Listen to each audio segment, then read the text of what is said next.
Relocating to Canada is getting easier by the day through the various pilot programs and pathways that Canada keep introducing from time to time. In today's video, I'm going to be sharing you one of the specific ways by which you can relocate to Canada and also work in Canada.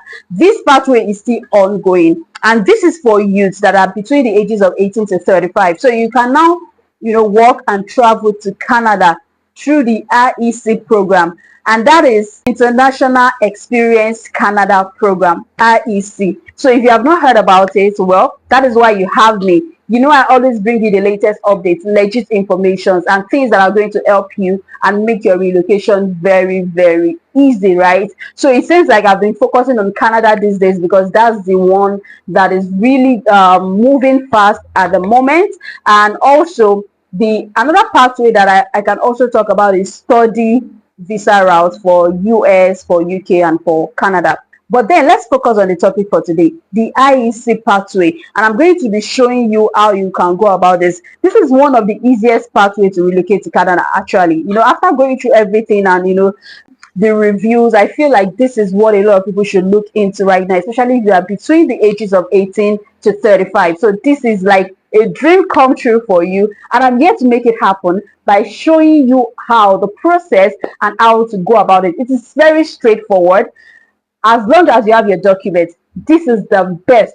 Very straightforward, no stress. Just make sure that you have your document, your supporting document, and you are also going to be seeing it in the process of this video, right? So the document for people that wants to study, that want to work, that want to go for tourism, it's not really that much. But if you can have your documents ready and they are legit documents, not fake documents, then you can be rest assured that you are going to get through successfully, especially through the REC program, that is International Experience Canada Program, right? So before I dive into it, if you are yet to subscribe to my YouTube channel, why?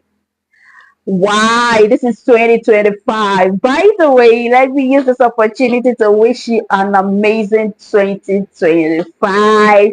This is our year. If you're planning to relocate, this is your year. If you're planning to study abroad, this is your year. If you're planning to make millions, this is your year. If you're planning to do great things for yourself, this is your year.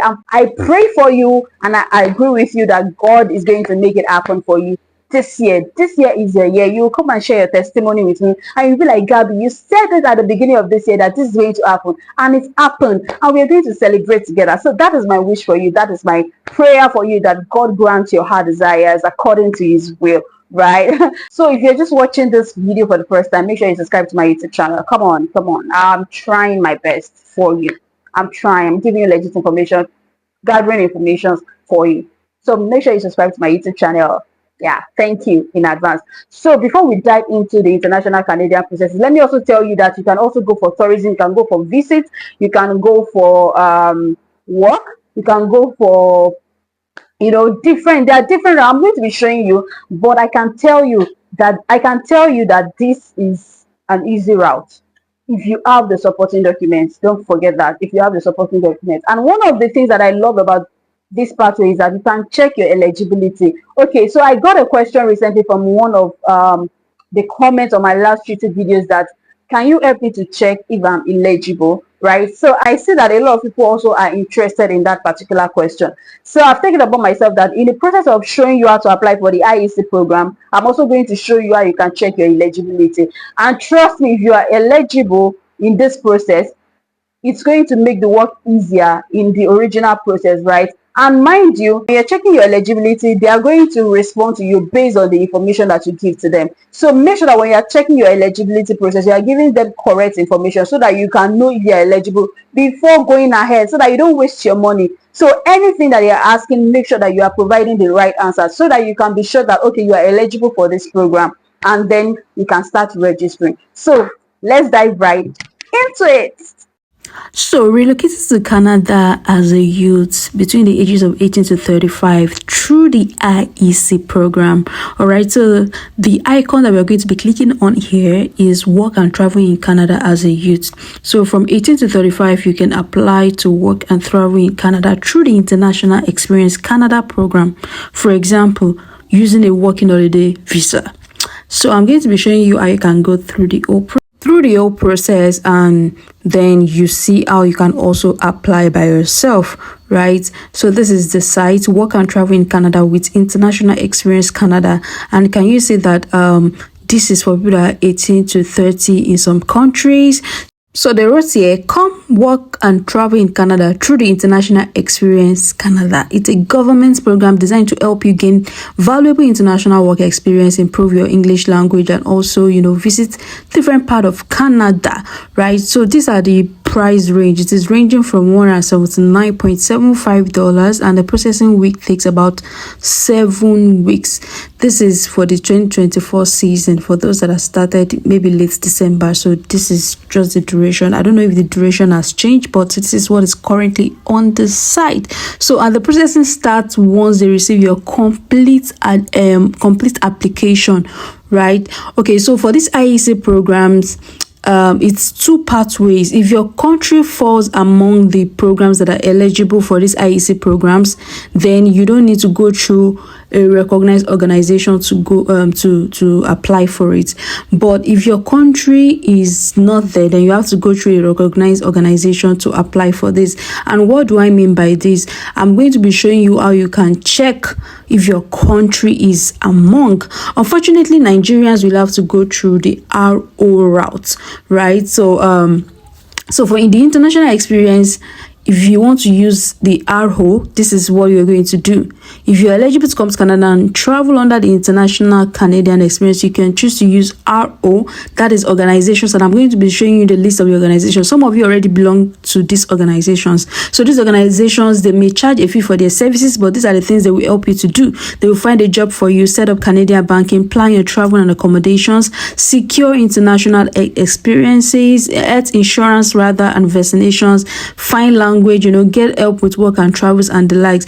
So for those countries that does not fall under the IEC country or territory, you will have to use RO. But if your country falls under it, then you don't have to use RO. So let's check out the list of country or territory that falls under this International Canadian Experience. So who can apply? Let's look at it from this part. Who are the people that can apply? Everyone can apply, but if your country does not fall into it, then you have to use an RO. And unfortunately, Nigeria does not fall among the eligible countries. So these are the countries that are eligible, and you can also check for yourself. United Kingdom is among them, Norway, there are different countries that are eligible. So if your country is eligible, all you just need is just check the eligibility material. For example, I'm using United Kingdom as an example. So you can just pick young professionals, and it's straightforward if your country falls under the eligible country. But if your country doesn't fall under the eligible country, then you have to go through an RO. An RO means recognized organization that will help you to sort it out, because they have partnered with this RO to make the process easier, right? So once you know that yours fall under the eligible country, just go ahead and create a profile, apply, and that's all. It is very, very easy. It is very, very easy, because once you know that your country is eligible, just go and create an IRCC account, and bam, that is just it.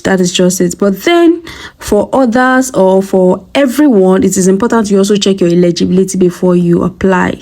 So yeah, they are trying to tell us that if you want to check your eligibility, then you have to go through the online profile, complete it, and whatever results you get will determine whether you are eligible. But being eligible does not mean that it's a go through process, but because some people will put the wrong information, and it's what the information you give them in the testing, this testing part, that will determine the eligibility. So make sure that the information that you are giving them is right, so that they can determine the eligibility. So these are the list of recognized organizations. We have ISEC Canada, we have Go International. So you might need to go through the ROs. You have to go through their site. You can become a member. You can apply, to all these recognized organizations. They have different ROs. We have International Association for Exchange of Students for Technical Experience. They have International Internship Network. I only know about the ISEC, right? I've heard about them, right? So if you belong to any of the other arrows, just go ahead, check out their site, look at how you can apply to become a member, and also, ask questions from the you can mail them and tell them what you're trying to do, and the response will determine, because they will be the one to now process the rest. It is their response that will now determine how you are going to apply for your own. But for countries that their own countries or territories are eligible, you don't need to go through all this process. You don't need to go through an RO. It is just straightforward. Just go and apply.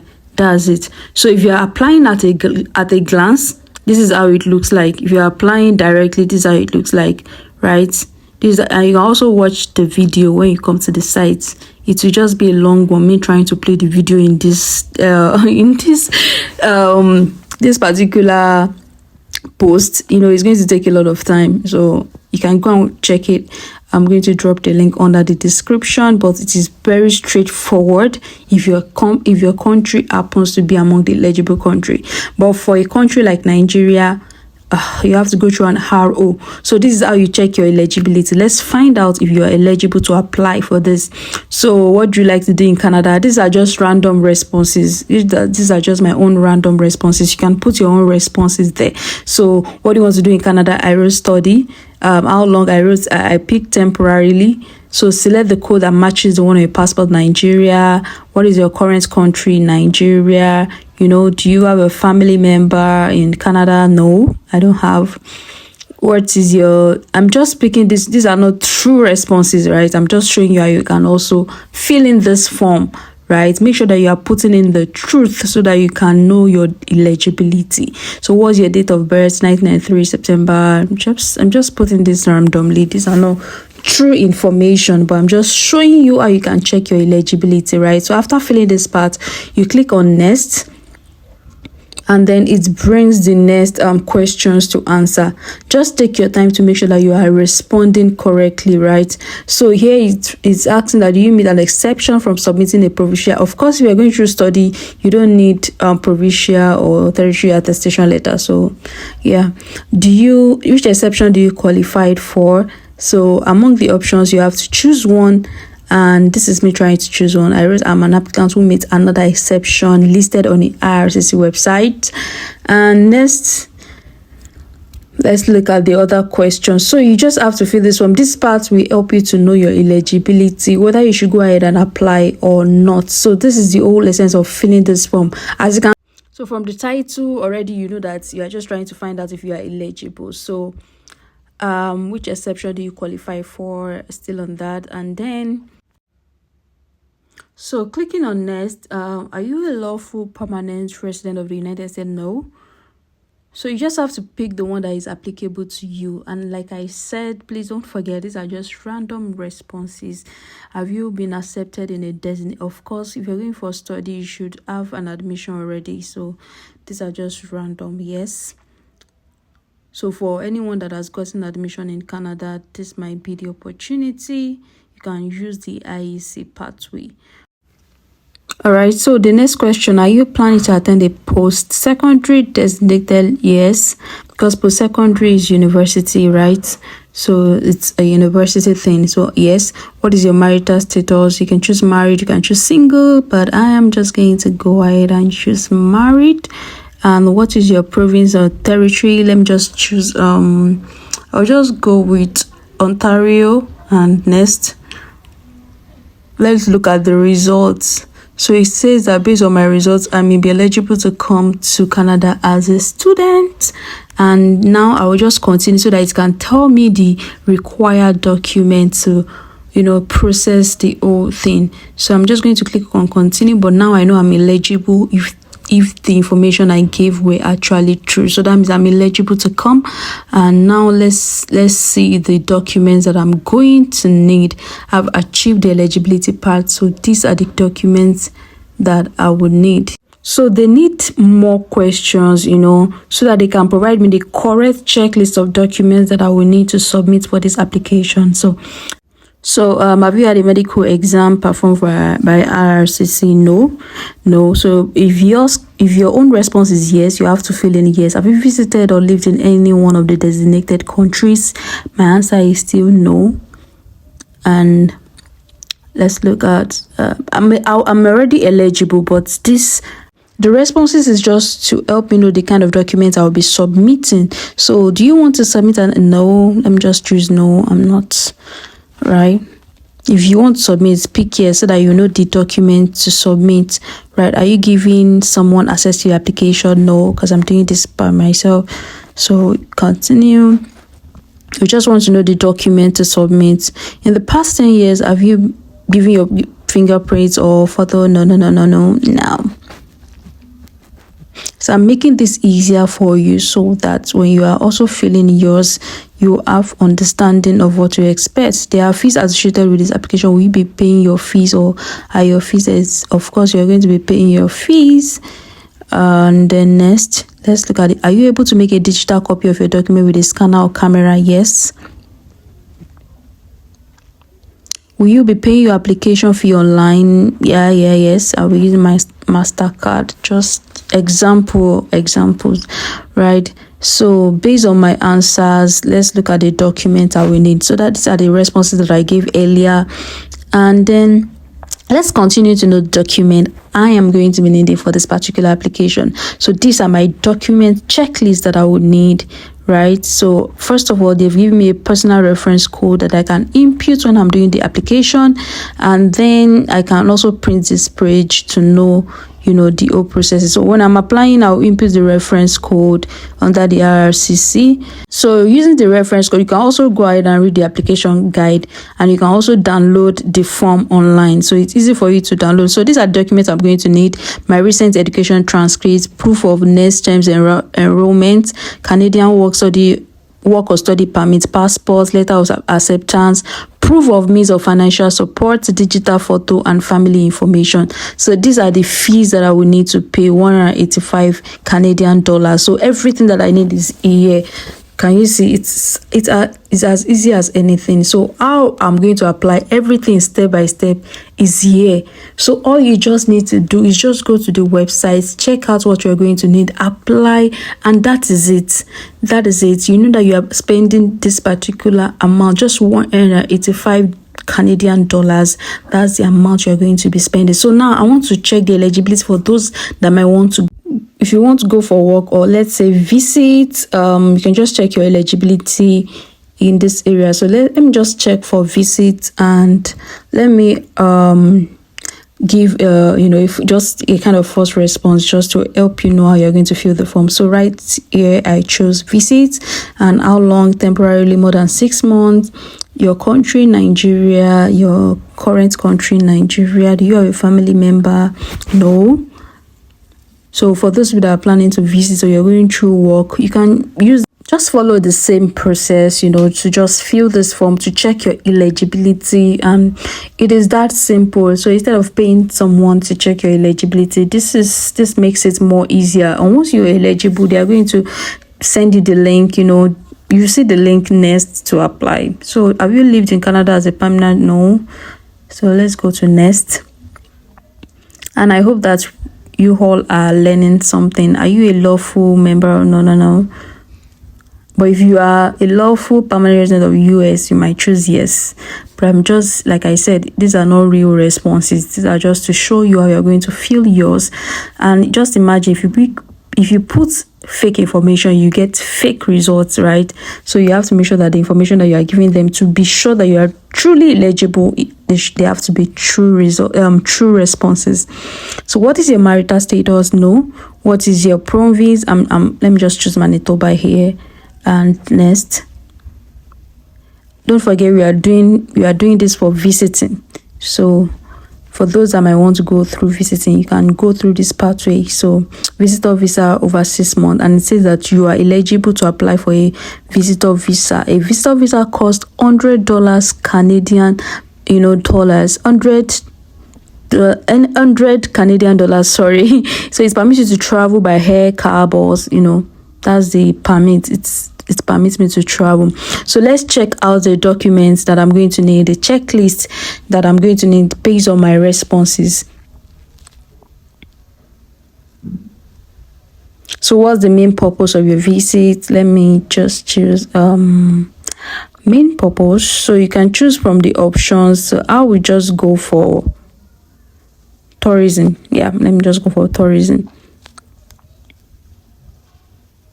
So have you had a job in your country where you live? Yes. Do you own a business? Yes. I'm just picking yes. If you don't have a business, you can pick no. Do you depend on someone for financial support? No. Have you traveled to other countries in the previous 10 years? Let me just pick no. But if you have traveled, yes, because it could boost your chances also. Are you accompanying a family member that has status in Canada? No. Next.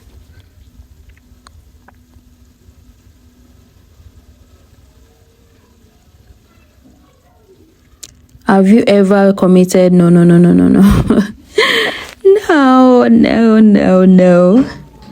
So it's just to check the document, right? Have you had a medical exam performed by an RRCC? No. Do you want to submit an application? No. Let me even do for myself first.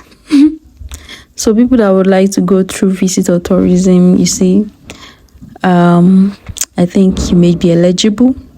Are you giving someone access to your application? No. I'm doing this by myself, so I'm just going to pick no. And next. In the past 10 years, have you given your fingerprint or photo for an application to come to Canada? No. But if you have, you can just put yes, because that will give them access to your previous application. So there are fees associated with this. Yes, I'll be paying my fees. Are you able to make a digital? Yes. These questions are also related to the previous ones, if you remember. So will you be paying? Yeah. Next.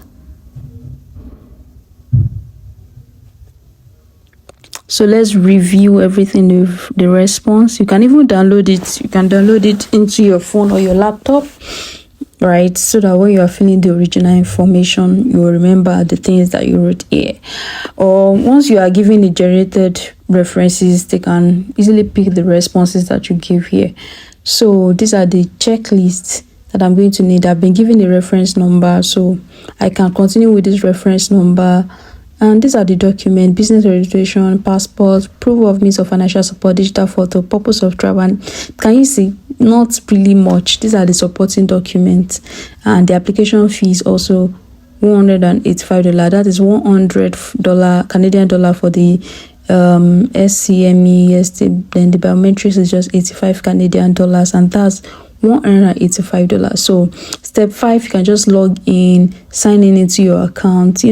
The whole step is there, and this is the international experience, the online processing.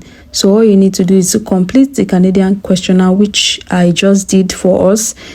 Create your profile, submit necessary documents, follow the step, and that's all. So that is just the process about the IEC program. This is straightforward, and I always drop the link. I don't just come here to share information with you. I show you the link. I've dropped the link. I've attached the link under the description for this particular video. So you don't need to send me a DM, send me the link. The link is under the description. Just go through it and just click on the link, and it will take you directly to the platform, to the page, and then you can check the information for yourself and apply, right? And you have already seen the price. For some is 185 Canadian dollars, some $100. So it depends on the pathway that you are going through, right? So you can just try it out yourself and apply. And if you have any question, you have any comments, anything at all, please feel free to reach out to me via my mail, or you can drop your comments under this video, right? And also in my next video, I'm going to be sharing how to apply for jobs, right? I discovered recently that there are also some platforms where people can actually land work visa jobs, right? Why a lot of people are looking into the Canadian job bank. I'm glad to announce to you that there are legit platforms for you to apply for work visa jobs, and I've helped some of my clients to get these kind of opportunities. And if you can just apply, you take action on the things I'm going to be sharing, then it should work for you. But more importantly, make sure that you have a good CV, because one of the things that make a lot of people to lose out on this kind of opportunities is because of their CV. Your CV is not well optimized, it's not ATS standard, it is not well arranged, it doesn't match the Canadian standard, then you may not get the result that you want. So I'm going to encourage you, in as much as you know the platforms where to apply for these jobs, make sure that your CV does justice and you eventually get the job, right? So I hope this video blessed you tremendously, and please don't forget to subscribe to my YouTube channel, like this video, share with your friends and family, and feel free to book a consultation with me if you have any question or inquiries. The link also is under the description button, and I can't wait to hear from you. Happy New Year once again, and I wish you an amazing year 2025. Bye.